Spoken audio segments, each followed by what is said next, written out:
I was filthy with mud, and the rubber boots I'd borrowed were a mess. Still, like this, I sort of fitted in with the general ambience of my current living accommodation. I turned, pressed my sodden back against the chilly railings, and looked across the road at the building looming through the mist. I squinted to block out the mildewing walls and peeling window frames. This way, all I could see were several stories of grandeur, with a rooftop shaped like the turrets of a castle, pillars holding up the porch, and iron balconies on the first and second floors. The house had an almost authoritarian air about it, perhaps because it stood at the head of the terrace, or perhaps because it was the largest on the street.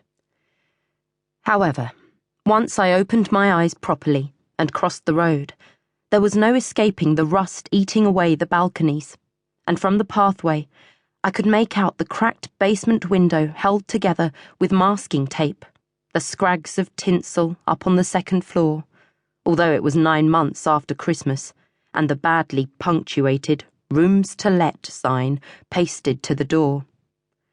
So here it was, my abode since August, when I'd so hurriedly left home, shortly before the start of a fresh academic year, as Miss Waverley's most promising pupil of the upper sixth. I'd spent the last month and a half trying to tell myself I wasn't missing it one bit.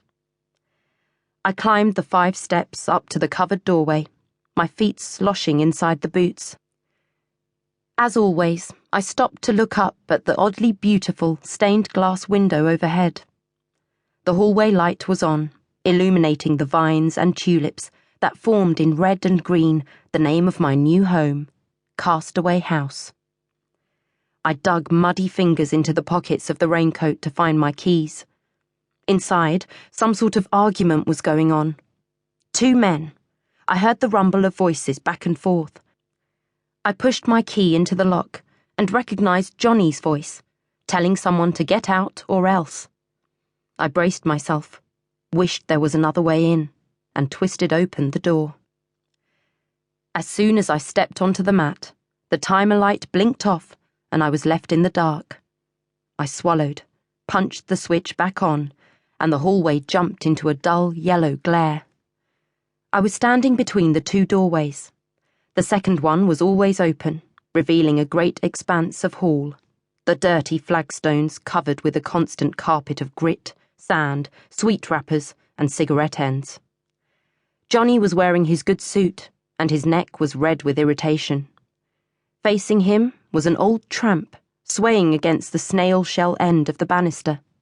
He turned to me as I came in, and said in a voice as rich as plum brandy, "Please help me." "Oh." I dripped across the hallway. "What's the matter?" "Stay out of this," said Johnny, and then took me in properly. "Bloody hell, Rosie, you look terrible." "I fell over in the mud, that's all." I frowned at the tramp. "Sorry, do I know you?" The man shook his head. "Indeed you do not. This is why I need your help." He was as pitiful a specimen as I'd yet seen grace the hallway of Castaway House. He had a tangled grey beard, a nose mapped with veins, and an overcoat that was giving off a hideous reek of stale alcohol and body odour. Johnny growled.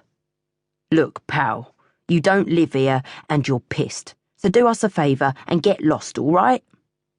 "Come on," I said. "At least let's hear what he's got to say." Johnny snorted a laugh. "Please yourself."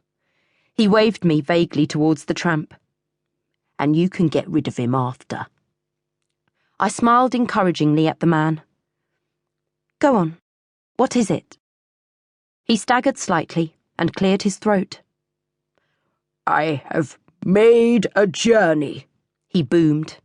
"Across sea, across land, and this, mark you, this was my destination. And now I am here, I demand that you listen to my story."